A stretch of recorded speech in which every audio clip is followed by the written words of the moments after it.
For some time, we've used the slogan, County Seat is the show about local issues, not local politics. So it might seem odd that today on the County Seat, we are talking about Senate Bill 54 and its impact on political party selection of candidates for county, state, and national offices. The bill has been challenged in court, and as of today, the judge's decision stands in support of the law. But the impacts of the process on communities, particularly rural ones, still seem to be of concern to most county local leaders. We will try to share some of those concerns today in our show. Now, just to make sure we're all starting on the same page, here is Rhea to cover the difference between a caucus path and an open primary path to a party's nomination. Every election cycle, we hear about caucuses and primaries. The Iowa Caucus, the new Hampshire Primary. If you're like me, you probably haven't paid too much attention to it at all in the past. So, what's the difference between a caucus and a primary? Is one preferable to the other? Should I even care? Well, here in Utah, those questions have come up a lot. So let's take a look at the issue in the basics. Both caucuses and primaries are systems that allow party members, Democrat, Republican, Libertarian, whatever, to choose candidates for their respective parties. In a caucus, neighbors meet in small groups called precincts to discuss party platforms, beliefs, and to review candidates that have registered to run for that office. Party members ask questions of each other and of candidates to find out whether or not they represent their values. Delegates are then selected from each precinct to represent the voters at a party convention charged with finding the best candidate to support the issues important to their precinct. Candidates then meet with the delegates during the vetting process. Good delegates do their research to make sure the candidate is who he says he is. There are two conventions, one for county offices and another for state and national offices. At the convention, the party continues to poll all the delegates until they have narrowed down the field to just two candidates for the primary election. This can be a long process on the part of both the candidate and the delegates, which is the major drawback of the caucus system. Thus, fewer people tend to participate at the local caucus. Last month, one precinct in Holiday only had 2 voters show up to fill 3 delegate positions. A primary system is quite different. Candidates register to run for the office, then fill out petitions requiring signatures from registered voters of their party. The number required depends upon the office you are running for. A Kane County office seeker, for example, only needs 81 signatures to be on the ballot, while on the Wasatch Front, they might need 1,000. Candidates can go door to door themselves, or hire a company to do it for them. Collect enough signatures, go directly to the primary ballot. The signature to primary route usually costs quite a bit more money to accomplish, pricing some out of the race. Primary elections usually don't have great voter turnout. Both of these systems have pros and cons. Caucus systems seem to vet candidates better, but primaries allow more people to vote in the selection process. Caucuses define issues from the neighborhood up, while primaries tend to define issues from the candidate down. So which one do we have here in Utah? Oddly, we have both. Senate Bill 54, passed in 2014 as a compromise to avoid a primary system ballot initiative, allows candidates to go through either or both process in order to gain access to the ballot. Unless, of course, a candidate at convention gets more than 70% of the delegate votes, eliminating the primary altogether. While the hybrid system seems like a good compromise, it's actually led to infighting within the Utah's Republican Party and a lawsuit between the party and the state of Utah. So there you go. A primary is quick, a caucus is in-depth, and both can be pretty messy. But that's what a republic is all about. Chad will be back to let opinions fly on both sides of the issue in our discussion. For the County Seat, I'm Rhea Rossi Booth. There's more to life than the 9 to 5. There's more to experience than rush hour traffic. And there's more to see than the view from your window. In Davis County, we have over 500 miles of trails to satisfy the most avid bikers and hikers, taking you beyond the ordinary and into a natural world. Pick up your free Trails and Bikeways maps at any bike shop or city office in Davis County and discover what you've been missing. Davis County, Utah. Eat, stay, play. Learn more at playindavis.com. Let's be honest, you don't know much about Beaver County. Well, let me tell you about it. It's the birthplace of outlaw Butch Cassidy and inventor Philo T. Farnsworth. Some of the best skiing in Utah is at Eagle Point. You've got camping, Canyon Breeze Golf Course, Crusher and the Tushers, Beaver Territorial Courthouse, snowmobiling, renewable energy, Pioneer Car Show, Squeaky Cheese, Ghost Towns to explore, best water in the country, Paiute ATV trails, Old Frisco Kilns, horse races, hunting, fishing, and it's a good place to live. Beaver County, mountains of fun. I could tell you more, but why don't you come and see it for yourself? There's a little place on a Utah map where I was raised, where my heart's at, where the sagebrush grows wild and high, and the stars come out at night. Oh, there ain't nothing like being raised in the basin with a Ute reservation, skiing starvation, that Duchesne County life.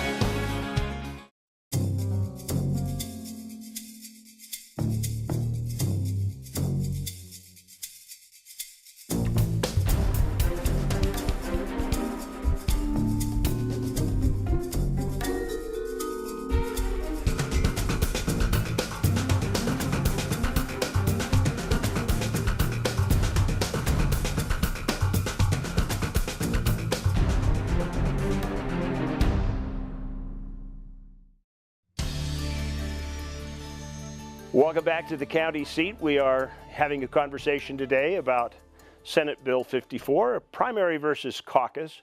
Now, it almost sounds like a slug-out match of some sort in a boxing ring, but not really. We have two distinguished visitors with us today to take each side of the issue. Dave Owen, who is of Owen Communications. He is a consultant for the Count My Vote. Jonathan Johnson, who's a sponsor of Keep My Voice, the other side of the coin, who's also president of Medici Ventures. Medici Ventures. Sounds like medicine and Da Vinci all wrapped up into one. There you go. All right. Thank you for joining us. So we left the conversation in the last segment just briefly introducing Senate Bill 54 as a compromise. So I want to start by asking, what do you see, Jonathan, as the advantage to a straight caucus system where people start in the caucus and go through the nominating process to convention? I will ask you the same in primaries after. So Jonathan, you go first. So I've participated in the caucus convention system in two different roles. One is a delegate who was elected by my neighbors to vet candidates, talk to them, decide which one to choose. The other way I've participated is a candidate. I ran for governor and spent a lot of time meeting with, answering questions of, and courting state delegates. I think the real virtue of the caucus system is it provides accountability for candidates. They can't just put out glossy brochures. They can't just run expensive television ads. They've got to meet with voters one-on-one, and in particular, educated voters who are representing their neighborhood, and answer their questions, and they'll be held accountable for how they vote. I think that's a really important part of a representative republic, which is what we are. Now, I've said that I'm from Owen Communications, advisor to Count My Vote, because I don't want to, I'm very careful about speaking for them. And now you're going to hear something from me that you won't hear from them. Everybody's overstating the effect of this. I think in the end, we're probably going to have a legislature very similar to the one we have now. We're probably going to have the same governor that we would have had anyway, and so on and so forth. The reason I care is that if I'm going to err on the side of more participation in giving people more voice, and so that's just that's a personal thing for me, that I believe in that. I believe in little d democracy. So, and I've watched the convention system go rogue too many times. Well, and I mean, it has the potential, but I would suppose also a primary election with a hotly contested, slogan-based competition could probably go a little bit rogue as well. I always tell people, ask Eric Cantor whether you can get taken out in a primary. I mean, he was slated to be the next speaker. You know, he's home mowing his lawn right now, and a very little-known, underfunded college professor beat him. And that drives a lot of the votes in Congress, is their fear of going home and getting primaried. When I was a candidate, and prior to the convention, I would hold a teletown hall. I would call delegates, and they would listen for a long time, and they would ask question after question after question.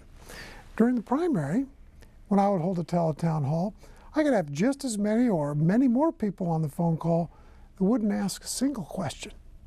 Wouldn't ask a single question for an hour long.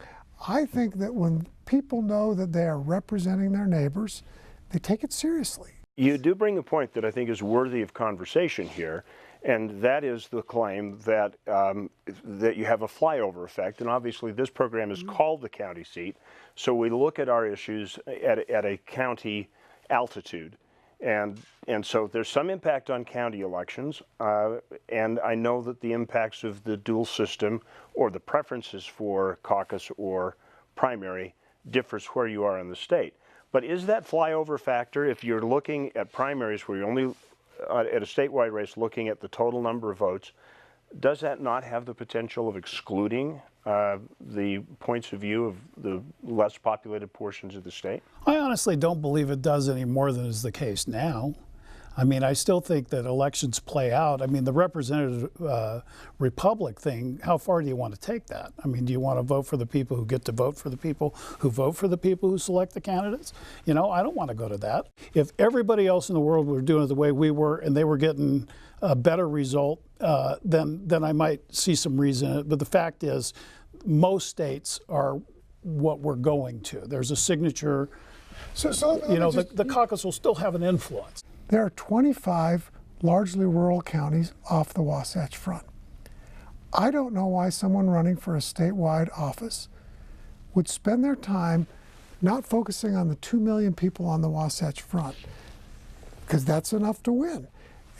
And it's important that those that represent the state understand what people in Juab County care about, or San Juan County, or Duchesne County. And the motivation to go there when you're dealing with delegates who are going to get you elected is a big, big deal. And I think that's why keep my voice in this representative government is really important. And are you suggesting that the governor of Texas pays no attention to the rural areas of Texas? Are you suggesting that the mayor of Iowa or the governor of Iowa doesn't take good care to go to those farming communities and get to know people? Here's what I'm talking about Utah. I'm talking about Utah, where we have a unique population along a small, maybe 60, 70 mile corridor at most of I-15. It's a thin, small corridor. I'm not talking about Texas and Iowa. I'm talking about Utah and what's best for Utah. You know, if I'm up in Brigham City, I want to make sure that my statewide representatives come up and court my vote and care and learn about my issues. I think that's important. When I read accounts about this in the press, and this whole process going forward, the argument that comes out is that Utah, with its caucus and convention system, is unique. And it's the only place in the country, the only place in history that it's been. And so I'm wondering, when you relate that to national parties still running conventions to select their candidates, even though there are primaries in the lower levels of that, is that a correct statement, that the caucus systems have been eliminated everywhere in the country and that we are unique? Because both the Deseret News, the Tribune, Standard Examiner, and the Provo Herald have all made that statement in print. Well, there are elements of the caucus convention system as it was practiced in Utah prior to SB 54 that were unique. But the overall, I mean, Iowa's a caucus state, Nevada's a caucus state. I mean, there's still, that's the selection method for presidential candidates. Some of them vary from that when it comes to state and local candidates. Others have something fairly similar. I know that in Wyoming, for example, because I've experienced there, the convention does matter, and how the delegates vote and who they endorse does matter in the local elections. It's just not it's not binding the way it was here. So I think we are probably the last vestige of the specifics of that system. So it's not like we're unique because we were unique originally. We've become unique because everybody's migrated from it. And I know that there are efforts in California to move back to something closer to the caucus convention system. Whether it will work or not in a state like that, I don't know. But I think there are folks that are so frustrated with the open, direct primary system there and how it's changed politics in California that they'd like to move something closer to what we're doing. Now, let's not use California as the example. Well, if we use them as an example of going wrong and wanting to come more like us, I think it's a good example. If we are peculiar, we should be pleased. Final thoughts. We'll start with you, Dave. The voters can never be wrong. And I guess I'm a believer in that the voters are accountable, the voters are responsible. For me, the caucus convention system is too exclusive, too many people. There's the problems of attendance, but there's also the problems of personality. I can imagine my wife, who is English and is actually the last presidential election was her first. She became a naturalized citizen just immediately before that. And I cannot imagine her going to one of the more rambunctious caucus meetings in this state. Probably in our neighborhood, it probably wouldn't be a big problem. My point is that people aren't willing to go, that aren't like us, willing to kind of stand up and, yell a little bit, are intimidated and they don't feel free to go there. And so for me, it's just simpler, easier. Let's go campaign. Let's show up, when the ballots go out or the polls are open on Tuesday and do it that way. And to me, I'm going to err on the side of more participation. I find that a puzzling statement because you said your wife's from England. Hasn't she ever been to Parliament? I mean, that's a pretty raucous bunch of guys. Oh, yeah. And gals. Your turn. She's never run, I can tell you that. This is what I would say. This is a First Amendment issue, a freedom of association issue. We're talking about political parties deciding how they will nominate their candidates who then will participate in an election where the voters can't be wrong. But for the voters to tell the political parties how they must do their personal business is a freedom of association issue. And that's why the Keep My Voice initiative is titled the Freedom of Association Initiative. All of that is fine, all of that is valid until you bring into the fact that the taxpayers pay for the primary election. And at the point that this private association elects to take public money, as we all know, that comes with strings. And therefore, if you were willing to go out and fund those elections and, fund everything about getting your candidate on the ballot, I suppose that might work out. But where we're holding statewide elections and the state of Utah runs them and the lieutenant governor is responsible for them and the taxpayer pays for them, that I'm afraid mitigates your claim. Strings. The great puppet master has spoken. we should act like sovereign individuals, sovereign parties, not like puppets being pulled by the strings of the elite of this state. Gentlemen, very good debate. Thank you very much both for attending. Thank you, My Jim. pleasure. Thanks for Appreciate having Thank us. Now, usually I just tell people, if you want to go back and watch the extended version of this, go back and do so. I'm encouraging everybody watching today to go back and see this entire conversation. It's very illuminating. And I did not say Illuminati-ating. It's just to keep conspiracy. Yeah. Anyway, stay with us. We'll be back with more of the county seat when we meet with a candidate who's run under both systems, and we'll see how it affects his campaigning this very day. We'll be back with the county seat in just a minute.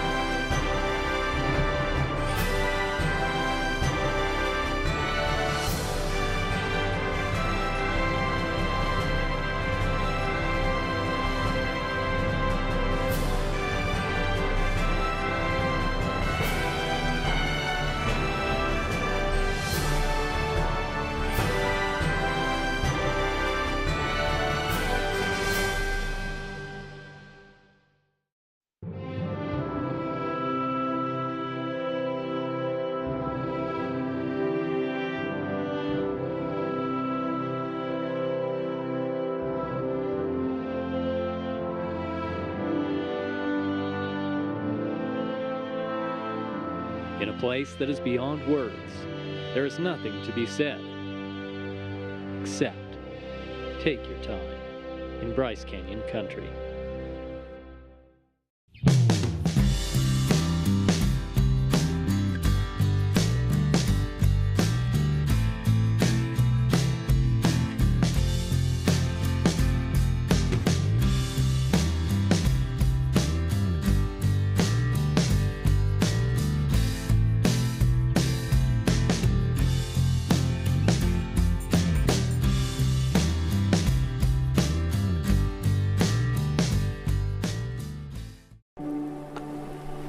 All local products have a story of magical places, real people, and delicious recipes spanning generations.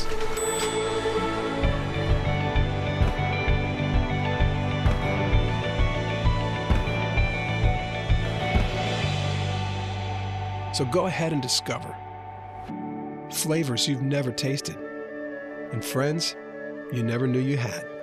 Utah's own Discover Local Food. Welcome back to the county seat. In our discussion, it became clear that the primary concerns about the concept of an open primary system centers around cost, the communication that defined the campaign issues, and the ability for any candidate to have an equal shot at securing the nomination. No one should know these concerns better than a candidate who has run under both sets of rules and is running again. State Representative Logan Wild of Morgan County is such a person, currently on the ground in his re-election campaign.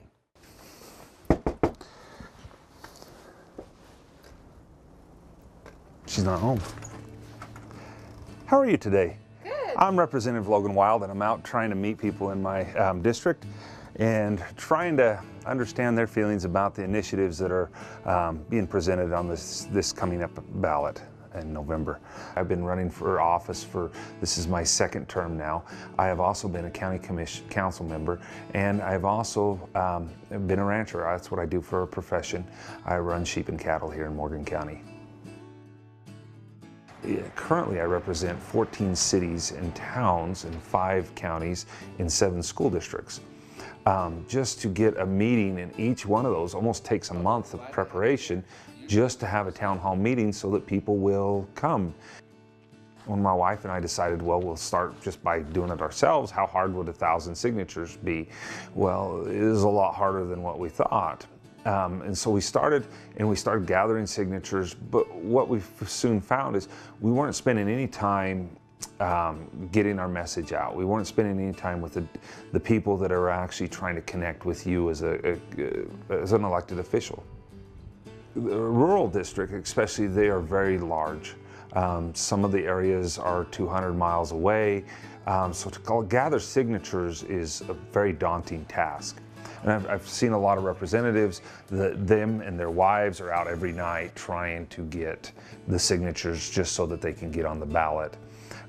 Instead of trying to actually work on their message, what is our community saying to you? And as a representative, that's really what your ideas should be coming from your community. I think the caucus system has some benefits because it allows local communities to come together and work through their political opinions or ideas. The convention was much more beneficial, especially in a rural setting, because what you find is it's a way to work on your message and to actually touch people that are working in politics, those people that have some passion. I think that there is a way to make both of them work within each of the communities and make things move forward. I don't want one's needs to drown out the needs of the other. I think we need to really look at what is beneficial to everybody in the state of Utah. Keep in mind that the costs contemplated by Logan in his current election are much lighter than if he had faced competition either inside or outside of his party. Think about that, and I will return with my final thoughts.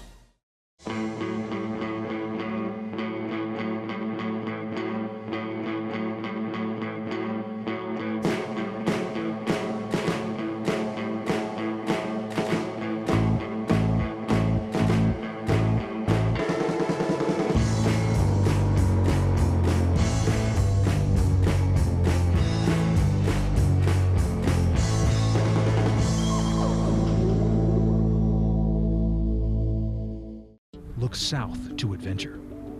Look south to beauty.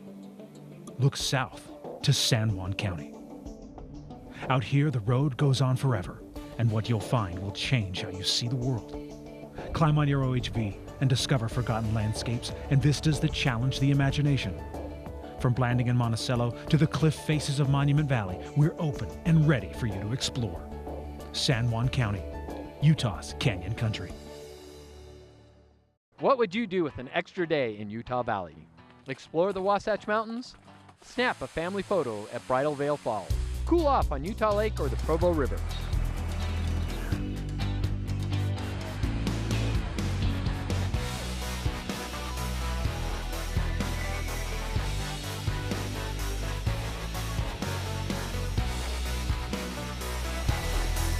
No matter what you're searching for, you can find it in Utah Valley. Bring everyone together. Welcome back to the county seat. So after all this discussion, here is my 2 cents worth on what the real failure of both systems are, if they're to have a true representation of the voters in the party candidate selection process. Strangely, it is the same exact failure regardless of the side of the argument you're on. It has almost nothing to do with money and little to do with whether a candidate invests the time to engage all the blocks of voters. It is not a failure of the system, the party apparatus itself, although that can play a part in it, or even the direction of the issues of the campaign from the grassroots up or the candidate down. See, the real failure is us, you and me, and our failure to properly engage in protecting the democratic republic that we are so lucky to live in. It is sad to note that in my office, all 10 employees knew the date and time of the caucus meetings, and yet only 2 of us attended. In a few weeks, I will ask a similar question about the primary and how many filled out the ballot, having studied and vetted all the candidates running. And I will bet that my answer to those 2 questions will garner, at best, the same number of people. It is said that when Benjamin Franklin was asked what kind of a government we had formed, he answered, "A republic, if we can keep it." And it does raise the legitimate question posed by Mr. Johnson during the extended version of the discussion. Is it better to have a few well-informed people fully vet the candidates who are representing the concerns of their neighborhood, or turn out, say, 20% of an electorate that has little, if any, information about who and what they're voting for? Will the results of one be better than the other? I would like to hear your thoughts about that and would like to ask you one question. Ask it of yourself honestly. Did you really know all the candidates and what they stood for in your last primary election? Or did you guess? I believe that a well-attended caucus meeting, say 60% or more of the registered voters, will consistently turn out better selections to represent their community than 60% turnout in a primary. And the process will better protect all the citizens with the results, not just the majority. Something to think about. Well, that's all the time we have today. Would love for all of you to engage with each other on this issue on our social media pages and share where you think it's appropriate. We'll see you next week on the County Seat.